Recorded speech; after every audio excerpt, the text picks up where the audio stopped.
designated player, Giovanni? I think you guys have all heard who it is, obviously, Giovanni. It's one of those things, it's much nicer to be able to face you guys now that we have him. I was a little worried that you keep looking and saying, hey, what are you doing? Do you ever do anything?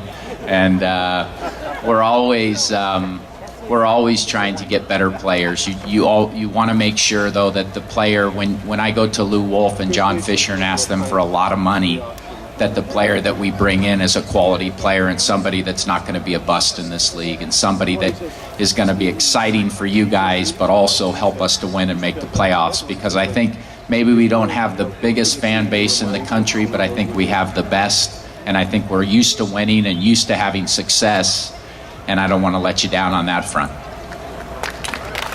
And let me add something, just so everybody knows. The last 2 weeks, John and his group have not slept to try and get this thing done. And you heard about sending somebody across the border. That was the one. Jed Meddy, our senior director, showed up for work 2 days ago in the morning, and I hadn't even gotten in yet, and John had already said, don't go home, just get a passport, you're gone. So he didn't get to pack, so he spent a night in the Tijuana Marriott, and he had to go buy clothes. So you guys can imagine what he looked like when he came back. Yeah, and then I told him, give me the receipt. We're not going to reimburse you for that. You got to pay for that. So denied. We need the money for the stadium. No, I will say the other thing that, as David alluded to, the stadium, everybody, all of us want a new stadium. But I will say we've made some big steps that maybe you don't see every day, that I see every day. Our practice field has been huge for us this season. We have a beautiful practice field that is, I would say, $1.2 million just for a field right next to the stadium. I think that's a great start. We needed that for the team. John, you spent 1.4. I always kind of, yeah. So the 1.4 I spent, and Giovanni was free. I told them all. But you look at that field. Lou Wolf came to my office, and this was at the end of last season. He said, what do you think about a DP? And I said, I think that's great. I said, one, we have to find the right DP. And I said, two, where's he going to practice? And he said, what do you mean? I said, it's like a racehorse. I said, you understand, if you buy a $2 million racehorse and you run it on concrete, how's that going to help? And I said, we have all the rest of the players on this team that are our racehorses that maybe aren't DPs, but they're our racehorses, and they need a place that they can train and stay. I mean, it hasn't helped us as far as health goes, but it's a perfect field. So they are doing some things. Lou Wolf also stepped forward and gave us a strength and conditioning coach. I think that side of things has been good for us. Was able to give us a second assistant, Mark Watson. So a lot of great things are happening, a lot of things that were never here before in San Jose, that I think the level of the league is getting better and better, and there's more competition now.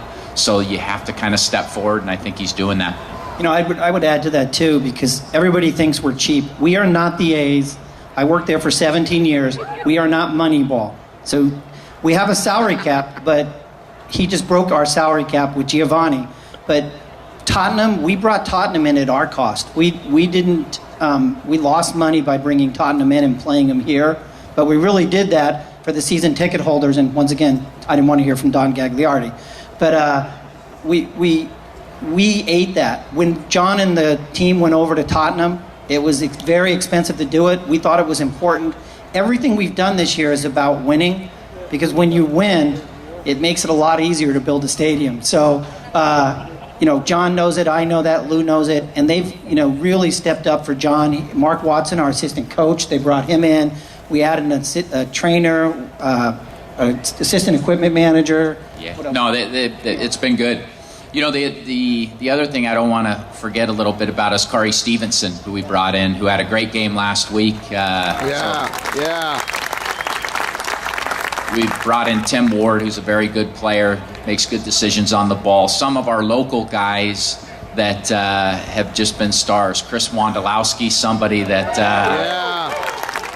that's somebody that gives you the chills. He's done so well, watching him as a young player and him coming here and scoring goals for us. So I think we've done a pretty good job of getting local players that are good.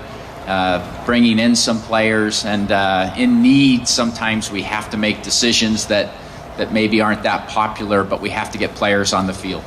So it's been very nice for me to get to talk to you guys again. I feel a lot better that I could come today after Giovanni and these things are done. That makes it nicer to face you guys, but we're working extremely hard and want to make sure that we have the best team.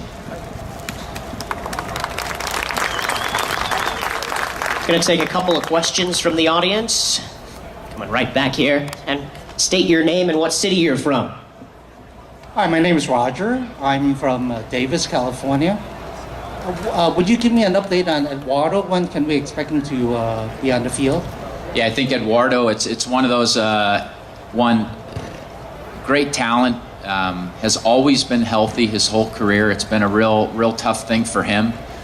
We look at him every day and you can see he has tears in his eyes that he's not able to play. So it's not a thing where he's here on vacation, I get my money and I sit.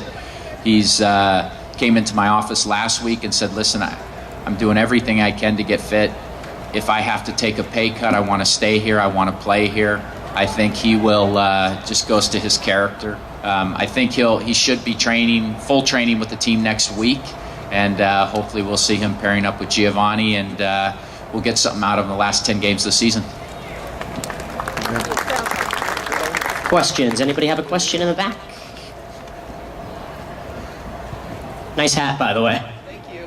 It gets us on TV.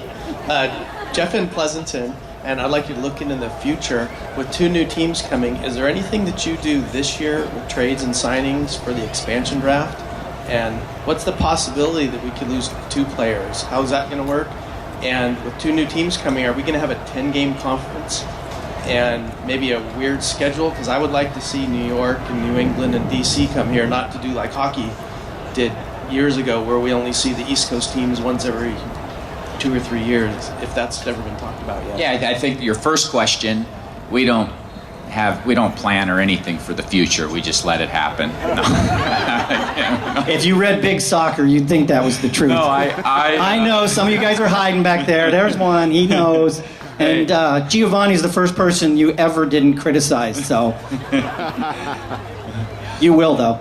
Yeah. Yeah, but we look at that all the time. There's been some hard decisions in the past 2 years, what we've had to do. We've looked at that before this season started when we were signing players, and then you get into a playoff run and you start to say, okay, well, we have some ideas who we're going to protect, who we're not going to protect. All of a sudden you bring in a Giovanni, you bring in Kari Stevenson, you bring in Tim Ward, they start playing well. So you kind of really, you can do all the preparation work, you can do all the mock kind of drafts and work on things, and then in the end you have to make tough decisions with players, and you have to decide who's going to help us more. Is it going to be this guy or that guy? But we do look into that and work on that, and that's something that is sleepless nights, because you're thinking, man, I have to protect this. Will they take this guy? Will they not take this guy? And you try to make deals on that with other teams early on. So a lot goes into it, but yeah, we're well aware of that. And it's something that people don't take into account, where in the past there was attrition of some teams, and now every year you lose a player, and you're right, we've worked hard to get players here, and I always said to the league, I said it'd be great if expansion teams, they had a little moratorium for us, because we're trying to build this. We bring in players, develop them, lose them right off the get-go. And we didn't have that base to start with. So yeah, we do look at that. As far as the league schedule and those things, they're working on it. I think next season for sure it's going to be, I won't say for sure, I think next season we'll have a balanced schedule, same as this season, so you'll see everybody. I'm in agreement with you guys. I want to play every team here. I would like to see New York here. I want to make sure that we see Chicago here. I want to make sure we see New England. And I think now they want to make sure that they see us in their venues also with some of the players and the way that I hope we'll be playing. The general managers all voted unanimously to play a balanced schedule. It was the business guys that are trying to screw it up. So I want a balanced schedule too, but I think we're going to end up there.